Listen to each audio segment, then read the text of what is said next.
Good evening, it's Craig here, 22nd of January. It's the evening, it's quite late.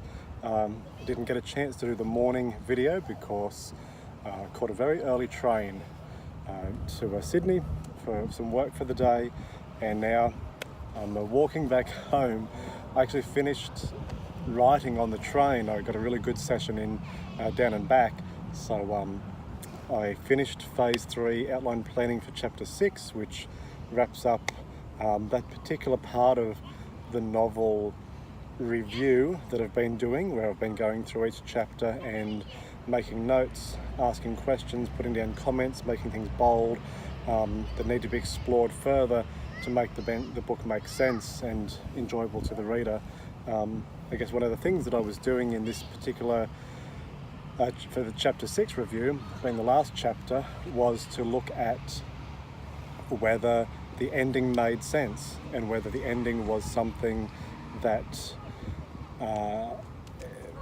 is real in terms of that's the wrong thing to say, to make sure that the ending is to the reader what it is to me, which I sort of know it and it makes sense to me and I think it's really cool. But what would a reader think? Would the reader get it? Would it all make sense? Would there be enough breadcrumbs that lead up to that moment that they think, oh, of course, this is the way things end? Is it a satisfying ending? Is it frustrating? Does it make sense? Does it not? All those things are what I've been considering as I've been. I thought about it, of course, when I wrote the outline for the book, and I put a lot of detail in as part of phase 2 outline planning for the end of the novel. But I'm really analysing that now, considering a lot more depth as to what it all means and whether it's going to resonate with anybody outside of me. So that's been a lot of what I'm doing. I'm really interested now to go on to I'm in phase 3, sorry, but to go into this next part of the planning, which I'm actually looking at the background of the characters a lot more. I had in mind, I think that the novel was going to be very super flat, very, just here in the present, all the action now is all you need to know.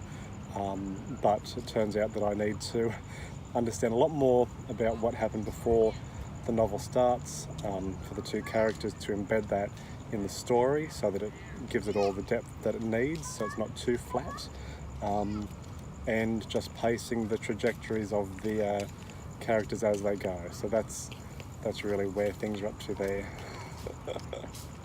Alright, I'll end it there. I will see you tomorrow, where I will have a proper morning of writing again early on, and I'll be back in the shed. So have a good evening, and I'll see you then. Oh, and before I go, I got an amazing piece of concept art through today. Another day, another piece of concept art. This might be the last one for a little bit. I've got a couple more that I've commissioned, but I think they'll take about a month perhaps. But I'll put it up here now. You can see this pixel art creation by Cashew, I believe it's pronounced, his name, a terrific artist and game developer from Sweden who made that work. So love it. Reminds me of a video game that I would like to play. Maybe this would become a game one day, the book, not this vlog. Okay, that's it. Thank you, and I'll see you tomorrow.